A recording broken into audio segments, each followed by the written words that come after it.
하루의 시작을 주님과 함께 7월 9일 매일 성경 큐티를 시작하도록 하겠습니다. 오늘 함께 읽을 성경은 야고보서 4장 13절에서 5장 6절입니다. 우리의 몸과 마음, 뜻을 다해서 함께 읽도록 하겠습니다. 여러분 가운데 오늘이나 내일 어떤 도시에 가서 1년 동안 그곳에 머물며 사업을 벌여 돈을 벌어보자 라고 말하는 사람들이 있습니다. 하지만 여러분은 내일 일을 알지 못하는 자들입니다. 여러분의 생명은 안개와 같아서 잠깐 보이다가 사라지고 말 것입니다. 그러므로 여러분은 주님께서 원하시면 우리가 살 것이며 이런저런 일을 할 것이다 라고 말해야 합니다. 하지만 여러분이 교만해져서 자랑을 하고 있으니 이것은 잘못된 것입니다. 사람이 선한 일을 행할 줄 알면서도 행치 않는다면 그것이 바로 죄입니다. 부자들이여 잘 들으십시오. 여러분에게 고난이 닥칠 것이니 소리 높여 슬프게 우십시오. 여러분의 재물은 썩었고 여러분의 옷은 좀 먹었습니다. 여러분의 금과 은은 녹이 슬었으며 그 녹이 여러분의 잘못에 대한 증거가 되고 있습니다. 그것이 불같이 여러분의 몸을 갉아먹을 것입니다. 여러분은 세상 마지막 때에 재물을 쌓고 있습니다. 일꾼들이 들에서 일하나 그들에게 품삯을 주지 않으니 추수한 곡식 앞에서 그들이 울부짖고 있습니다. 이제 만군의 주님께서 그들의 우는 소리를 들으셨습니다. 이 땅에서 여러분은 사치스러운 생활과 쾌락을 즐겼으며 마치 도살장에 끌려가기 전에 짐승처럼 자기 배만 채웠습니다. 죄 없는 사람을 정죄하고 오히려 그를 죽였습니다. 그는 여러분에게 대항하지 않는 자였습니다.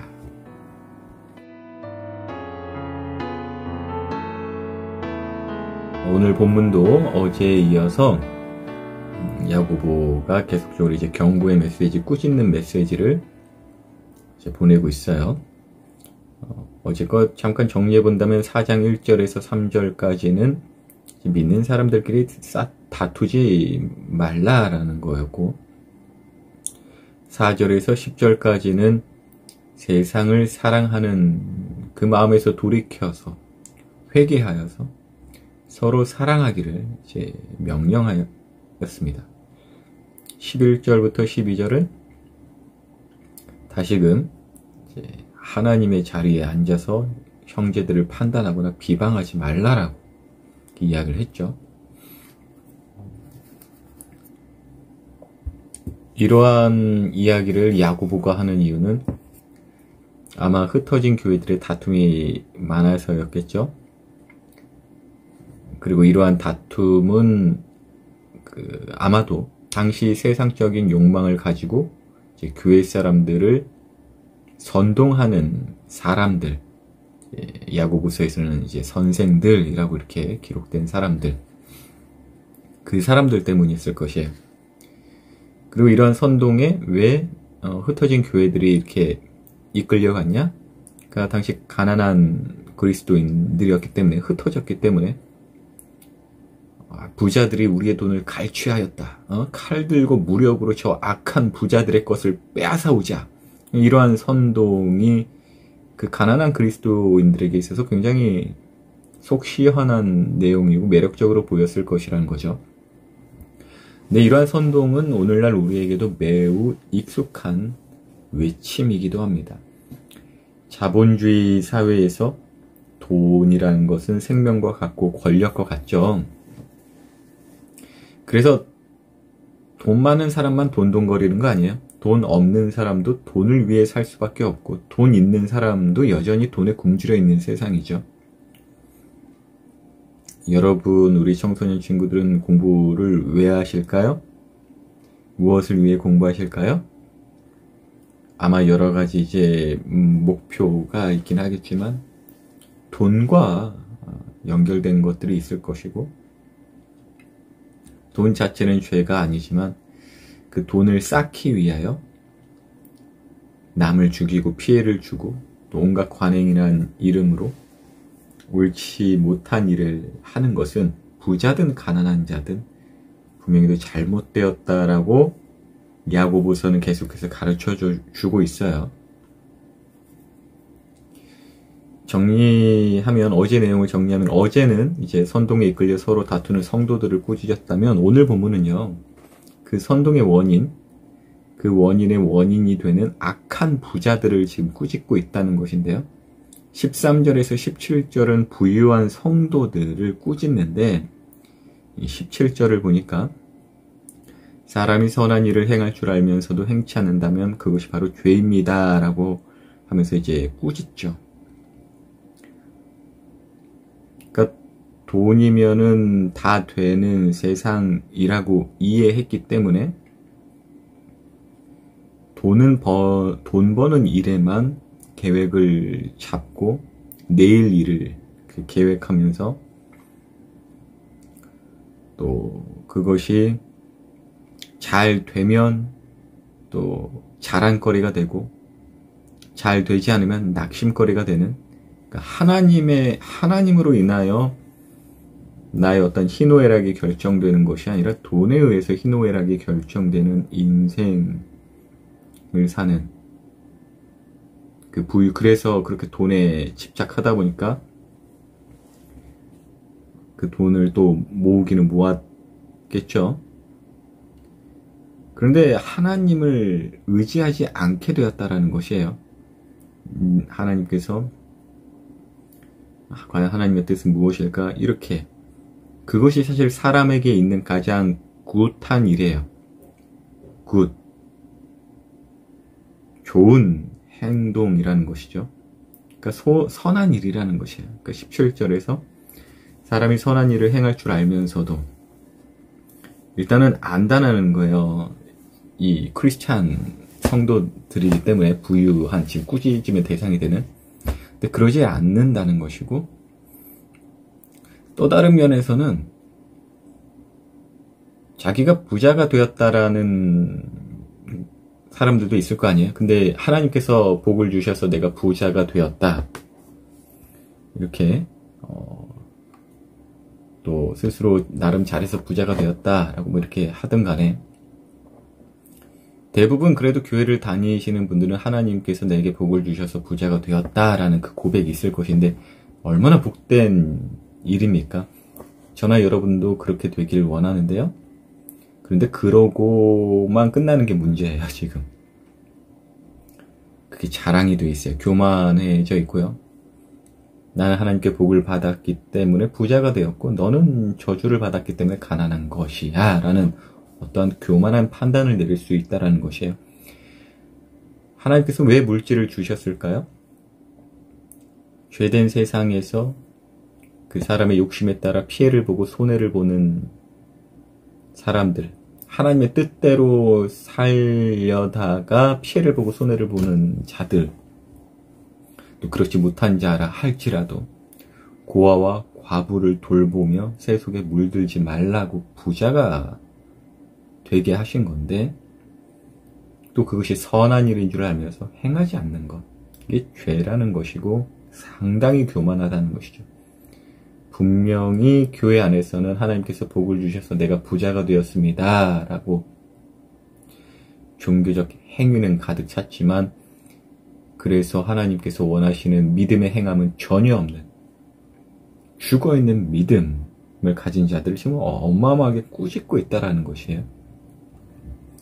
우리 청소년 친구들에게는 돈을 아직 버는 시기가 아니기 때문에 이것이 귀에 들어오진 않긴 하겠지만, 여러분들이 공부하는 어떤 이유에 있어서든, 그리고 여러분들도 뭐 요즘이 아니라 옛날부터 아파트 평수대로 뭐 친구를 사귀고 뭐 그런 거 있다면서요? 왕따도 돈이 없으면 왕따 시키고, 하나님을 믿는다고 하면서 그렇게 하면은 하나님께서 꾸짖으신다라는 마음이 성경을 통해서 저는 오늘 느꼈고요. 다시금 좀 야고보서 전체적인 맥락 가운데서 본다면, 가난한 자들이 한편으로는 되게 억울한 위치에 많이 있잖아요. 그래서 세상적인 선동에 참 잘 이끌려요. 물론 부자들이라고 이끌리지 않는 것도 아니에요. 이미 그 사람들은 이끄는 어떤 위치에 있기 때문에 이끌려지지 않는 것 같지만 돈과 어떠한 권력에 이끌리는 사람들이죠. 그러니까 무슨 말이냐, 가난한 자들이 세상적인 선동에 이끌려서 부자들을 대적하는 모습, 야고보서에서 이제 배경이 되는 그러한 내용들은요, 오늘날에도 있다라는 것이에요. 여러분도 뉴스를 봐서 알겠지만 우파 좌파 이런 이야기 많이 하죠. 교회 내에서도 그런 게 있는 것 같아요. 보통 가난한 자들의 외침은 좌파, 부유한 자들의 외침은 우파. 근데 뭐 꼭 그런 것도 아닌 것 같아요. 근데 이제 좌우로 분열된 이제 오늘날에 있어서 교회도 좌우로 쪼개진 것만 같은, 그 흩어진 교회들 좌우로 찢어진 것만 같은 그 교회를 향해서 야고보가 지금 이걸 썼다라는 것이에요. 먼저는 가난한 자들에게 너희들 그 억울한 마음 이해는 하는데 선동당하지 말라라고 하는 거예요. 칼 들지 말라라고 하는 거예요. 근데 그걸로 끝나는 게 아니에요. 지금 이 후반부로 가면서 그 선동의 원인, 그 원인의 원인이 되는 돈을 향한 욕심으로 인하여 부자들이 되었지만, 그래서 이제 가난한 자들에게 억울한 일을 계속적으로 일으키는 그 부자들, 너네들 아주 심한 죄인들이라 지금 꾸짖고 있다는 거예요. 야고보는 지금 다 까고 있어요. 가난한 자든 부자든 좌파든 우파든 다 까고 있네요. 5장에서는 이제 세상에 부유한 것들, 그러니까 5장 1절에서 6절까지죠. 오늘 6절까지 읽었으니까. 세상에 그 부유한 자들이 갖고 있는 그 내면에 있는 그 죄된 생각들을요, 싹 끄집어내고 있습니다. 이제 총 정리해 주는 거예요. 원인의 원인, 그 원인의 원인이 되는 것이 이것이다라고 하면서요. 그리고 그것들이 흩어진 교회에 지금 스며들어 왔기 때문에 너희들이 서로 다투고, 선동에 가난한 자들은 넘어가려고 하고, 또 부자들은 자기들끼리의 그 어떠한 물질을 지키기 위해서 좌파 우파 나눠가서 서로 다투고, 너네 지금 다 깐다 이거죠. 근데 저도 이 말씀을 묵상하고 해석하는 입장에서 어떤 한 자리에 서서 그럼 나는 뭐 균형 잡힌 위치에서 나는 상당히 균형 잡다 이렇게 결론을 맺으냐, 그렇지는 못했어요.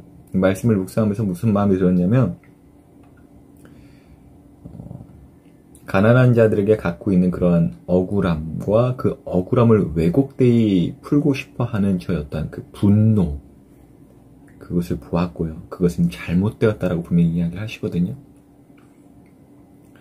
그 돈을 사랑하는 마음, 세상을 사랑하는 마음, 그리고 그 돈과 세상을 추구하다가 남들을 죽여버린 저를 보게 됩니다.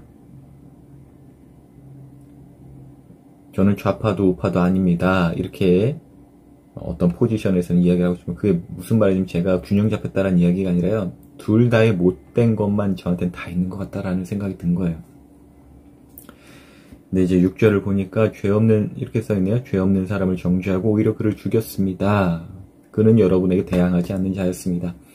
그러니까 가난하고 피해만 보았던 어떤 자에 대한 기록인데, 이 부분을 읽으면서 더 그랬어요.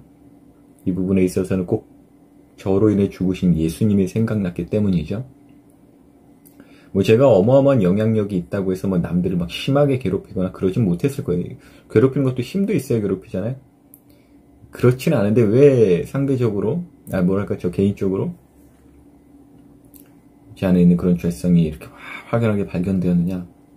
모든 삶에 있어서 하나 문득 생각하는 거 보면 생각나는 건, 어느 날 문득 제가 돈을 깎지는 말자 이런 생각이 들었어요. 왜 그러냐면 그냥 비싸면 안 사면 되고 할인 혜택이 있으면 뭐 이제 받으면 받는 거겠지만 마구잡이로 막 깎아대지는 말자.